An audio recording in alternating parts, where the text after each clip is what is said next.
こんばんは。読んだ本について語る本のひととき。ラジオ感覚でゆっくり聞いていってください。明けましておめでとうございます。年明けの投稿が結構スロースタートとなってしまったんですが、今年もよろしくお願いします。年末というか年始というかの大晦日から元旦にかけて2024年に読んでよかった本を10冊ご紹介したんですが、実は20冊を紹介予定だったんですね。相変わらずバタバタと準備不足でして10冊紹介を出すのがやっとでした。このタイミングを逃すとまた紹介できないかもしれないと思いまして、今回は年末の番外編としまして10位以内に入れたかったけど迷いに迷った10冊をご紹介したいと思います。これまでに紹介した本が4冊とまだ紹介していない本が6冊でした。今年の読書の参考になれたら嬉しいです。10冊については概要欄にも記載しますので見返していただけたらなと思います。そして本の紹介の後は今月読みたい本などについて少し雑談をしているのでよかったら聞いていってください。それでは悩んだ末に10位に入れなかった本を10冊紹介していきます。まずはすでに紹介したことがある4冊からさらっと紹介します。まず1冊目は阿部昭子さんのかふね。これも好きな本だったので最後の最後まで悩んでしまいました。かおるこさんとせつなのやりとりがもうテンポが良くてきっと2人はいい関係を築けるだろうなと思わせてくれます。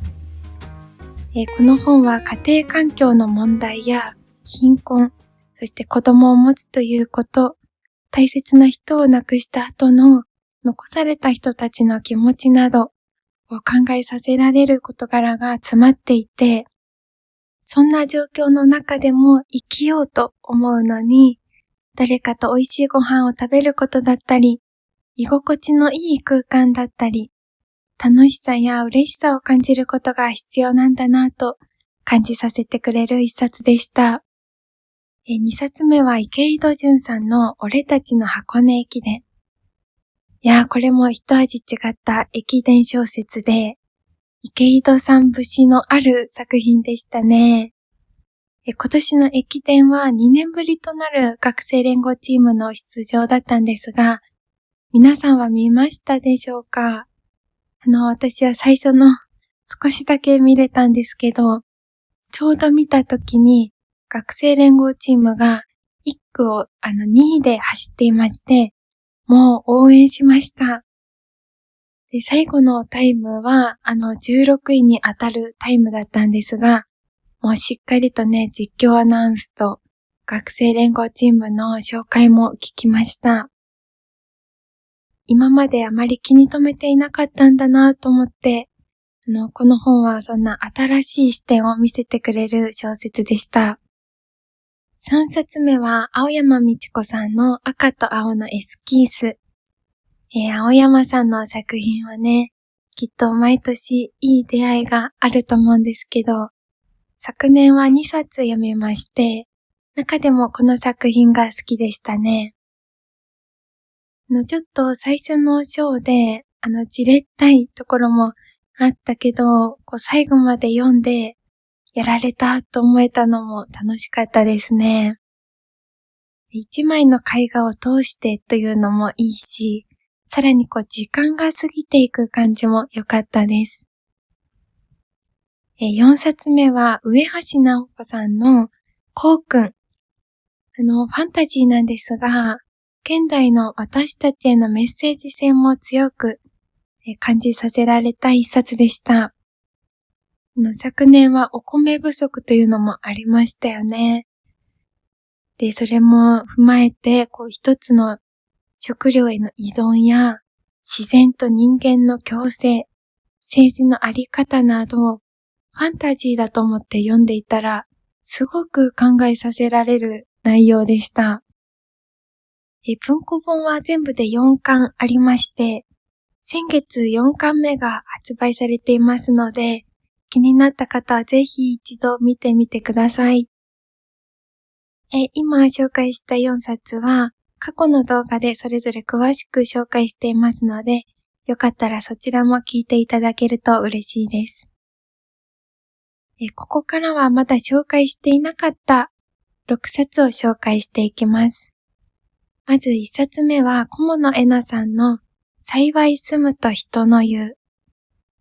昨年積読にしていたんですが、年内ギリギリに読み終わりまして、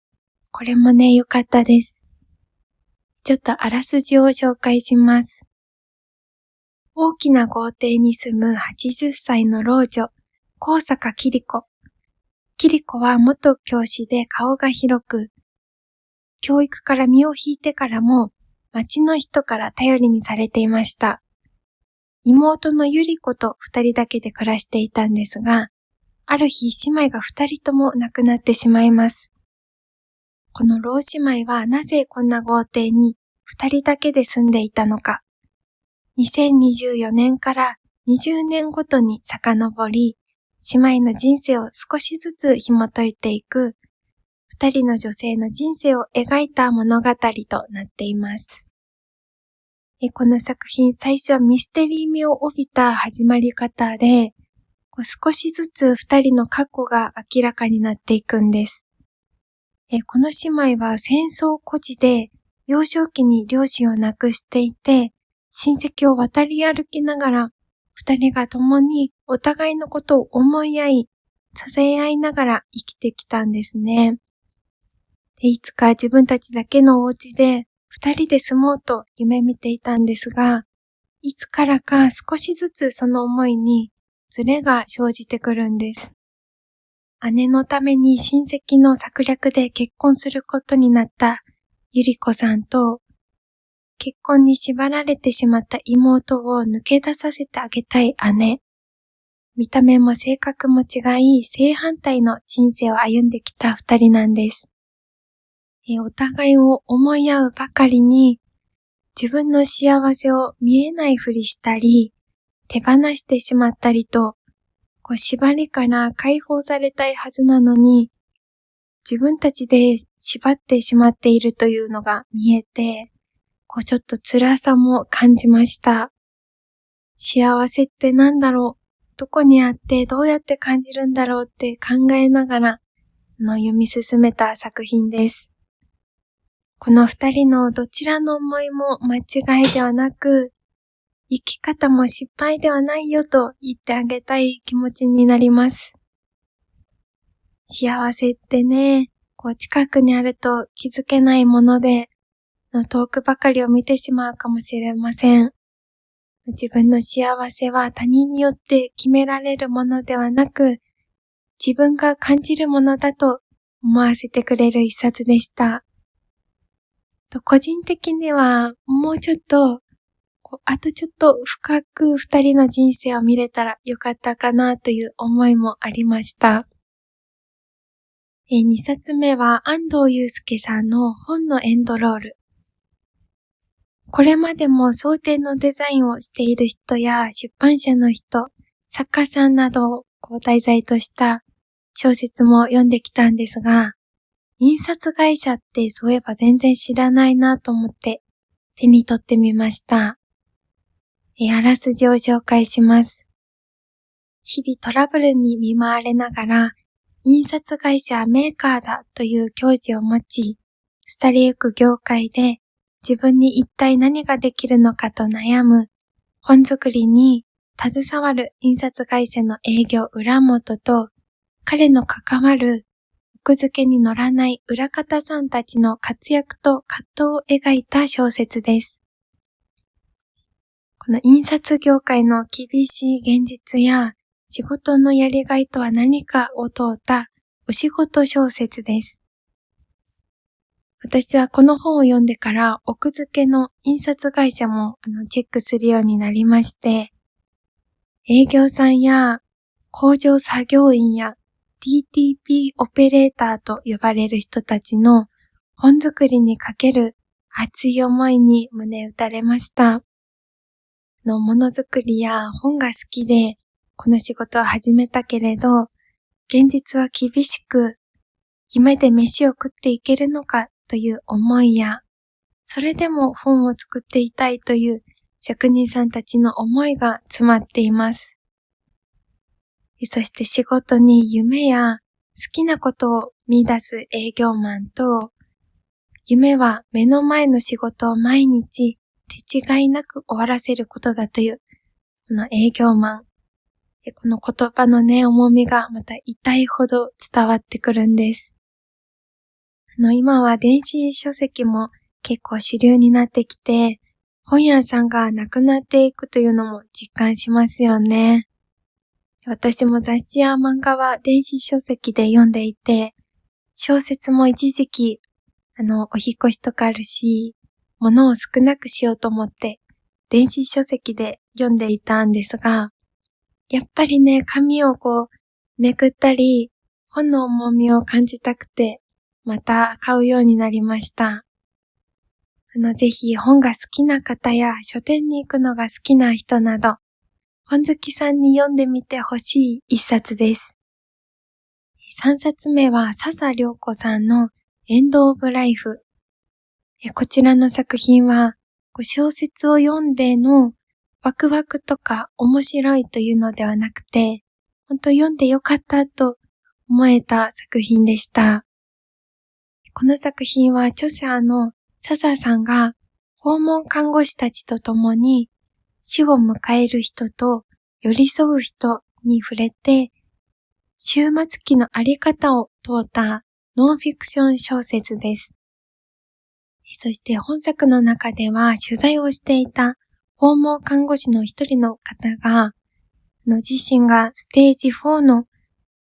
膵臓がんであることを知り、病とどう向き合い、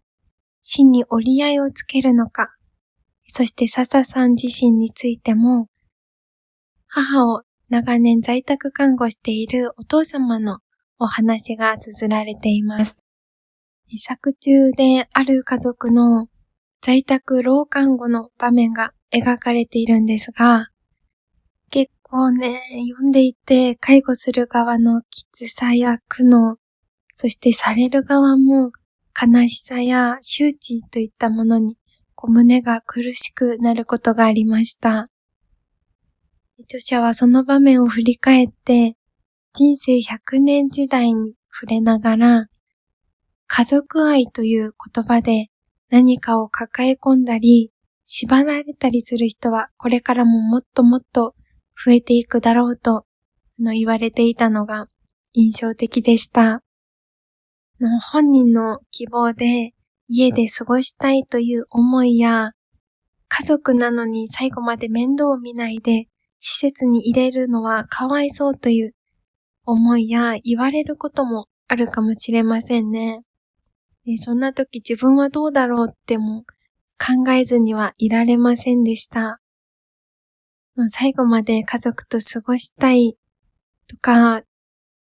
在宅でお世話をできる自信がない、迷惑になりたくないとか、どちらの立場に立ったとしても、もう様々な考えがよぎりましたね。きっと現実に直面したことがないので、死を迎えることと、死を迎える人に寄り添う人の気持ちがわかるというのは、自分は綺麗事かなと思うんですが、今、家族やパートナーの人と話し合うきっかけになるなと思った一冊でした。4冊目は菅忍さんの革命前夜です。この作品は歴史と音楽と青春を織り交ぜた小説でして、少し難しさがあるかもしれないんですが、このね、音楽の描写をここまで美しく描けるのかと、もう痺れる思いでした。実在する音楽を演奏する場面が何度かあって、もうね、美しくて音楽が聞こえてくるようなんですね。で、もう読み出すと、その世界観に引き込まれて、で、また本を置くと、現実世界に戻ってくるみたいな感覚になって、読んでいるときは、周りの音が聞こえなくなるような体験でした。あらすじを紹介します。バブル期の日本を離れ、東ドイツに音楽留学していたピアニストの真山。才能あふれる学生たちを前に、自分の音楽を求めてあがいているとき、教会でバッハの音楽と、それを演奏していたオルガン奏者クリスタと出会います。しかし彼女はシュタージと呼ばれる国家保安省の監視対象だったんです。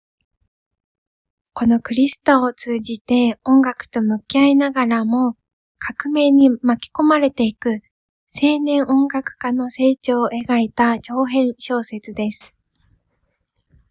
私はベルリンの壁崩壊については歴史の授業で習った程度なんですが、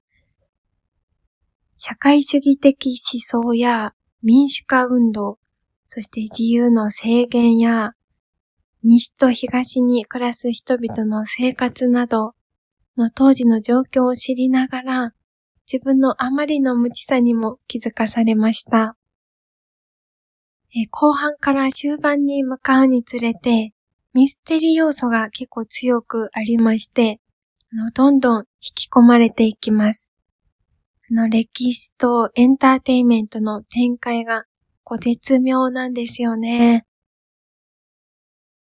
そして最後にもひっそりとと思わせられる描写があるんですが、これはぜひ解説もじっくり最後まで読んでみてほしいです。この本の主人公は留学先の学校でもう個性的で音楽の才能にあふれたライバルたちと出会っていくんですが、彼らの音楽に見せられる一方で自分の音がわからなくなってスランプに陥ってしまうんですね。著者の菅さんはこの本の執筆時にご自身がスランプだったそうで、この葛藤やあがき、もがきといった心情が反映されているんだろうなぁと感じました。そして帯には、この国の人間関係は2つしかない。密告するかしないかとあるんですがね、実際に壁の崩壊後に実は家族が密告者だったと分かったというのがあったそうなんです。で、この本ではそんな中で家族との再会や自由の勝利をつかみ取ろうとした人たちの戦いも描かれています。この本は物語や表現の美しさを楽しみたい人や音楽や歴史を知りたい人にもおすすめの一冊です。5冊目は伊吹勇樹さんの犬がいた季節。こちらは文庫本が2024年の1月に出版されています。2021年には本屋大賞の3位となった作品です。伊吹さんの作品は私は彼方の友へという本を読んでから好きになりまして、これはまた別に紹介したいですね。今回紹介する本は昭和から平成、令和にかけての時代を描いた青春小説です。タイトルにあるように、幸四郎と呼ばれる犬が登場するんですが、この幸四郎には実際のモデルがいまして、学校で飼われていたそうなんですね。で、作中では幸四郎がメインというよりは、学生たちをメインとしていて、そのそばには幸四郎が寄り添ってくれていたという物語なんです。作中には時々幸四郎の気持ちも描かれていまして、これがまたね、実家を離れるときにワンちゃんとも離れるという経験がある人とかは特に感情移入すると思います。この作品は連続短編小説となっていまして、5人の高校生の物語が描かれています。それぞれの章でその時代のキーワードや決意や友情といった18歳という年頃の高校生の心情が丁寧に描かれているんです。こんな思いをしたことあったなとか、悩んだなとか、こんなことあったなとか、読む人の世代によって懐かしさを感じる場面や気持ちの受け取り方も違ってくるかもしれませんね。大人になってから見る世界と18歳の頃の世界って全然違うんですよね。人間関係や家族との関わり方、進路とか、その時の悩みが蘇ってきましたね。で、私は特に友情を描いた第2章のセナと走った日という章が好きでした。この章は特に仲がいいわけではなかった2人が F1 が好きという共通点でレースを見るために3日間を共に過ごすんです。自転車で長距離を移動してテントを張って泊まって好きなものについて語るという、もうこれぞ青春というね、その友情と青春が好きでしたね。大人になってからもその友情ぜひ続いてくれと思っちゃいました。この作品はそんな温かさや切なさもあるお話で、自分を振り返るきっかけにもなる一冊でした。6冊目は戸上博正さんの一線の湖。2023年に出版された単行本で、線は僕を描くの続編となっています。前作は映画にもなっていますね。私も映画も見てみたんですが、よかったですね。ただ、私は小説を読んで、その文章を通して感じる、その墨の濃淡とか、筆の動きとかが、目の前に見えるような感覚もまた好きなんですよね。で、前作では主人公の宗介が、水墨画の世界に入り、ライバルの知恵と小山椒を競い合うというお話でした。そして今作はそんな知恵が水墨画界の若き至宝として活躍する一方で、大学3年生となった宗介が水墨画の世界で生きていくのか、それとも別の道を進むのか、過去とそして自分の進む道と向き合うお話となっています。この本は結構冒頭からヒリヒリするような空気感が漂ってくるんですね。記号会という発表の場で大きな真っ白の紙を前に過去のトラウマや記憶が蘇り頭が真っ白になってしまうんですね。で、その空気感の書き方がとても繊細で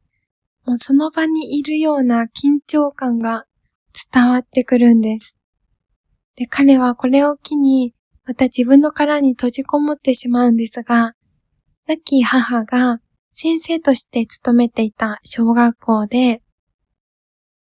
小学校1年生に水墨画を教えることになるんです。この子供たちの無邪気で純粋な気持ちに触れながら、自分と向き合っていくんですね。そしてまた物語の終盤では記号会がまたあるんですね。この始まりと終わりの対比もまたとても素敵でした。そして本作もまた前作に引き続き、それ以上かな、この師匠の小山先生とのやりとりがまた良かったですね。ゆっくりと静かな時間を感じられる一冊です。これはぜひ、線は僕を描くを読んでから、読むことをお勧めします。以上、昨年ギリギリまで悩んで、ベスト10に入れられなかった10冊を紹介しました。気になる本はありましたでしょうか？ぜひ今年の読書の参考になれたら嬉しいです。また1年が始まりましたが、皆さんは読書始めは何の本だったでしょうか？私は井上真紀さんの恋と禁忌のプレデイケットを読めました。新年早々頭をフル回転させながら頭の中で論理式を組み立て、読み始めては眠くなり、うたた寝しては起きを繰り返しながら読みました。高校大学と理系だったので、述語論理に馴染みはあったんですけど、懐かしいと思っている間もなく、昔証明に苦労した日々が蘇ってきました。なんで新年にこんなに頭混乱する本を読み始めちゃったんだろうって思いながら読んでましたね。最初は難しいんだけど、慣れてくるとハマってきて、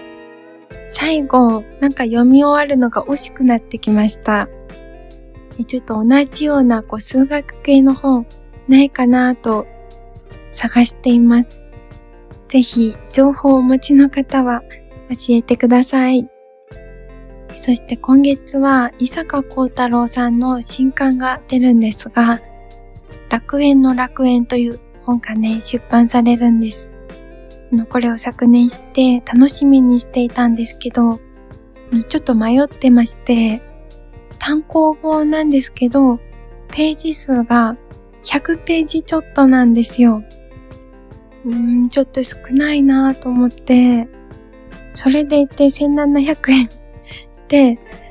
ちょっとページ数少ないのに高いなぁと思って、ちょっと悩んでるんですよね。ページ数多いのが好きなんですよね。読み応えがある感じがして、読みたいなぁ。数年前まで伊坂さんの本をずっと単行本で買ってたんですけど、お引っ越しを機に手放してからすごく後悔してまして、今ちょっとずつ文庫本で買い直しているんです。特に殺し屋シリーズとモダンタイムスが好きで、実は昨年ひっそりと買い直したんです。ちょっと再読したいなと思ってます。そして今月は買うと決めている本がありまして、テイラー・ジェンキンス・リードさんの女優エブリンの7人の夫です。もう1年ぐらい購入を悩んでたんですけど、なかなか本屋さんに置いてなくて、この前行きつけの本屋さんの在庫をアプリで調べたんですけど、入荷してたんです。ちょっと前までなかったのに、もうこれはタイミングが来たんだと思って、本屋さんに行ってきます。でも、希少って書いてあったから、もうないかもしれないと、早く行きたいです。結構なボリュームもあって、今から買えば、今年中には読み終えられるだろうと思っています。そして昨年は初めてエッセイを面白いと思えたので、今年も面白いエッセイを探していこうと思っています。皆さんの今月、そして今年読みたい本もぜひ教えてください。そして今年は見年ですね。新しい自分に生まれ変わるとか、再生と復活という縁起のいい年だそうです。そして昨年の11月からなんだそうですが、風の時代というものでもあるそうなんですね。最近たまたま YouTube で見まして、自由な変化を象徴するエネルギーが強い年なんだそうです。新しいことに取り組んだり、変化を受け入れたり、情報を共有する、活用するというのがいいんだそうです。なので私もまた YouTube 投稿を続けつつ、何か新しいことにも挑戦してみたいなと思っています。まだ何にというのは全然決まっていませんが、とりあえずやってみる年にしたいと思います。あとは私今年作家さんのトークイベントやサイン会などにも行ってみたいなと思ってるんです。何かこれも情報をお持ちでしたら教えてください。ということで、今回も最後まで聞いていただきありがとうございました。今年もどうぞよろしくお願いします。